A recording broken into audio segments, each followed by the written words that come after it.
అందరికీ నమస్కారం. ఎందుకంటే ఇది చాలా ముఖ్యమైనది.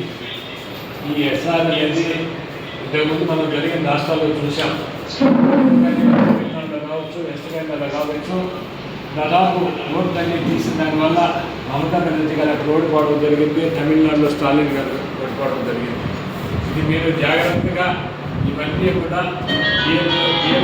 ఇంపాక్ట్ అయ్యి మీరు ఒక్క ఓటు కూడా మన ఓట్లు పోకుండా చూసుకోవాల్సిన. ఎందుకంటే దగ్గరలోనే స్థానిక సంస్థల ఎన్నికలు ఉన్నాయి.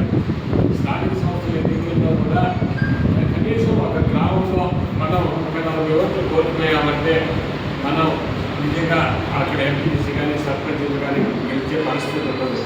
కావున ఈ అప్రమత్తంగా మీరు బిఎల్ఓతో కలిసి అన్నీ కూడా తిరిగి గ్రామాల్లో మన ఓట్లన్నీ కూడా కాపాడుకుంటే కానీ అన్నీ కూడా ప్రయత్నం చేస్తారని మనందరినీ కూడా ఆశిస్తూ మీరు బాగా సమర్థవంతంగా పనిచేసి రాజకీయ నియోజకవర్గంలోనే మన ఓట్లు ఎక్కడా పోకుండా మనం మంచి పేరు తెస్తారని ఆశిస్తున్నాం.